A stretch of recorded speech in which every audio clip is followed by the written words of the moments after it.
안녕하세요. 괴담로 괴담집사입니다. 여러분은 혹시 도보여행 좋아하시나요? 저도 전에 도보여행을 계획했었다가 그냥 계획으로 끝난 적이 있는데 이번 사연은 도보여행 중에 경험한 사연이라고 합니다. 낚시 캠핑 카페 회원이신 얼음공룡 둘리님께서 제보해 주셨습니다. 얼음공룡 둘리님 사연 제보 감사합니다. 그럼 얼음공룡 둘리님의 사연 제가 떨어보도록 하겠습니다.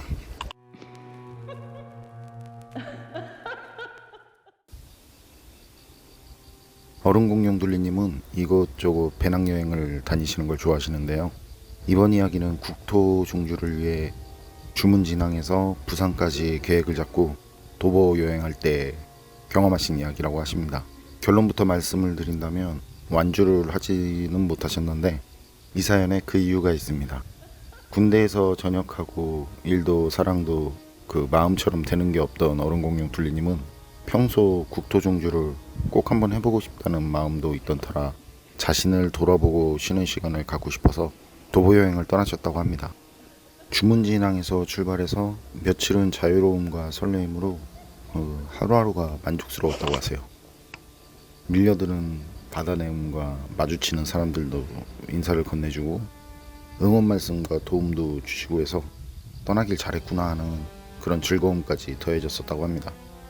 그렇게 일주일 정도 걸었을 무렵부터 다리는 무겁고 뒤꿈치가 쓰려오고 발바닥은 붓고 무릎도 아파져 오고 고단함이 밀려오기 시작했다고 합니다. 욕심을 부리지 않고 조금씩 진행을 하는데도 온몸이 아프지 않은 곳이 없었다고 해요. 그래도 절대 포기하지 말자라는 그런 생각으로 이를 악물고 걷다 보니까 얼음공룡 둘리님은 어느덧 강원도를 벗어나서 경북에 진입하셨다고 해요.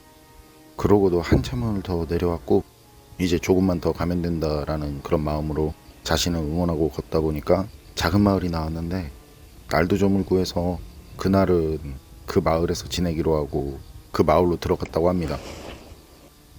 그리고 식수도 보충하고 씻기도 할 겸 주변에서 마땅한 곳을 찾아봤는데 숙박할 곳도 없고 학교나 관공서도 없고 가게도 없고 아무것도 보이지 않더래요. 그래서 할 수 없이 지나가는 마을분께 사정을 말씀드리니까 감사하게도 댁에서 잠시 머물러도 좋다고 하시더랍니다. 마을 어르신을 따라간 뒤에 그 댁에서 이제 물도 챙기고 간단하게 씻고 나오려는데 어르신은 방이 없어서 재워주지 못해서 미안하시다면서 그 간단한 먹거리까지 챙겨주시고 무사한 여행하라고 격려까지 해주셨다고 하세요. 얼음공룡 둘님은 이미 받은 것만으로도 감사하다면서 댁을 나섰고 마을에 들어올 때 받았던 곳으로 가서 하룻밤을 보내려고 하셨다고 합니다. 가끔 이런 경우 노숙도보를 했었는데 이때 가장 힘든 건 그 아침 이슬에 젖는 거였다고 하는데요. 버스 정류장 의자 등에 자리를 깔고 이제 그나마 괜찮았는데 그런데 그때 그 마을에는 버스 정류장에 의자도 없고 누울 곳도 마땅치 않아서 혹시나 하면 그 노숙을 할 생각에 들어올 때 받았던 큰 나무 밑에 자리를 잡았다고 하세요. 그렇게 자리를 잡으면 워낙 고단한지라 바로 잠이 들었었는데 얼마나 잤을까요? 몸이 축축해지는 게 느껴져서 눈을 떠보니까 비가 내리고 있었다고 합니다.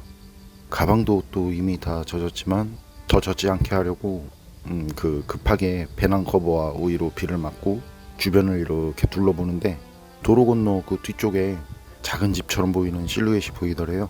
그래서 염치불구하고 이제 신세 좀 져야겠다라는 생각으로 그쪽으로 갔는데 그 집은 사람이 살지 않는 폐가였다고 합니다. 흔히 사진에서 본 그 흉가 같은 모습은 아니었고 작은 초가집 느낌? 아직도 이런 집이 있나 싶을 정도로 오래된 집이었는데 흉가 같지는 않다지만 방문도 떨어져 있고 그 선뜻 용기가 나지 않더래요. 그래서 그냥 다른 곳을 찾아보며 비를 피할 곳도 있겠지 싶어서 돌아서는데 집마당 안쪽에 자전거 세대가 세워져 있더래요. 그래서 안을 이렇게 살펴보니까 사람들이 웃고 떠드는 소리가 들리더랍니다. 그래서 먼저 온 사람들이 있나 보다 하고 조심히 계세요 하니까 남자 셋이 그때 방문 틈으로 얼음공룡 둘리님을 쳐다보더랍니다. 이렇게 씩 웃으면서. 그래서 안녕하세요 하고 뻘쭘하게 인사를 하니까 얼른 비 피하러 들어오라면서 얼음공룡 둘리님께 반갑게 인사를 하더랍니다.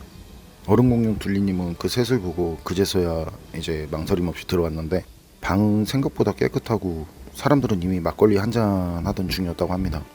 얘기를 들어보니까 셋도 자전거 여행 중인데 좀 전부터 비가 내려서 그 집에 와서 쉬고 있었다고 하더래요. 그리고 그 중 하나가 지금 마시는 막걸리는 그 자신들이 마시던 것보다 맛이 덜하다고 하니까, 그러니까 일행 중 다른 하나가 그냥 있는 거 먹는 거지 뭐 이런 곳에서 마시면서 맛을 따지냐 뭐 이런 식으로 얘기를 하고, 그 말에 셋은 이미 술이 되었는지 또 금방 막 크게 웃으면서 떠들더랍니다. 그리고 어른공룡 둘리님께서도 한 잔 마시겠냐면서 이제 그분들이 막걸리를 권했었는데, 어른공룡 둘리님은 술을 마시면 이제 또 다음날 힘들어서 도보 여행을 할 수 없을 것 같기에 정중하게 사양을 했다고 합니다. 그리고 그 세 사람이 이제 말하는 얘기를 듣다가 너무 피곤했었는지 자신도 모르게 잠이 들었는데, 눈을 떠보니 방에 세 명은 없었고 그렇게 세 사람 얘기를 듣던 것까지만 생각이 나더랍니다. 일어난 뒤에 어른공룡 둘리님은 소변이 급하게 마려서 밖으로 나갔는데, 그때 이제 나가보니까 비는 그쳤고 시간은 벌써 거의 정오가 다 된 시간이었다고 해요. 그리고 집 앞마당에 풀이 무성하게 자란 곳이 있어서 그곳에 이제 소변을 보는데, 밤에는 보이지 않았던 게 어른공룡 둘리님 눈에 들어오더랍니다. 무성하게 자란 풀밭에 여기저기 흩어진 오래되고 녹슨 자전거 잔해들이. 어른공룡 둘리님은 그걸 본 뒤 겁이 나서 배낭을 가지러 방으로 달려갔는데, 배낭을 멜 때 그제서야 모든 것들이 눈에 들어오더랍니다. 방 안에는 오랜 시간이 지나서 색도 바랬고 먼지가 수북히 쌓인 빈 막걸리 병들이 구석에 있었고, 깨끗하게 보였던 방은 여기저기 다 망가지고 먼지가 수북히 쌓여 있었는데, 어른공룡 둘리님이 누웠던 자리를 빼고는 사람이 있었던 흔적은 그 어디에도 없었답니다. 이런 광경을 본 어른공룡 둘리님은 바로 그 집에서 달려나왔고 뒤도 돌아보지 않고 그냥 최대한 빠른 걸음으로 거길 벗어났다고 하세요. 그 세 사람과 대화를 한 게 피곤해서 착각을 했다고 하기엔 너무나 선명한 기억이었기에 확실히 이상한 것들을 본 게 맞다라고 확신을 하시면서요. 그렇게 반대쪽으로 걷다 보니 동네 고개가 나와서 필요한 몇 가지 구입을 하려고 들어갔는데, 가게 할아버님께서 어른공룡 둘리님 그 옷차림을 보면서 여행 중이냐고 하시더래요. 그래서 그렇다고 말씀을 드리니까 할아버님께서 혹시라도 동네에서 묵을 거면 민박집을 소개해 주시겠다고 하시더랍니다. 그래서 어제 도착해서 이제 떠나는 길이라고 말씀을 드렸더니 이 동네에는 그 민박집 외에는 없는데 어디서 묵었냐고 하시더래요. 그래서 그 폐가에서 잠을 잤다고 말씀을 드리니까 할아버님께서 거기 도깨비터라고, 그것도 기가 센 도깨비터라고, 거기 살던 사람들도 그래서 다 떠났다고 하더래요. 그리고 그 집 앞 도로가 사고가 잦았던 곳인데, 오래전엔 그 자전거 여행 중이던 남자 셋도 거기서, 어쩌면 아직도 거기엔 그 사고를 당한 사람들의 자전거가 있을 거라고 하시면서요. 그러면서 간밤에 무슨 일 없었냐고 하시는데, 당시에는 도무지 입에서 간밤에 있었던 일이 나오지 않았다고 합니다. 그리고 어른공룡 둘리님은 도보 국토 종주를 멈추고 대구로 올라오셨다고 합니다. 그리고 올라와서도 한동안 기분 탓인지 귓가에 계속 소리가 들리더랍니다. 막걸리 한잔하고 가 하면서 남자 셋이 웃으며 떠드는 소리가요. 여러분 생각은 어떠신가요?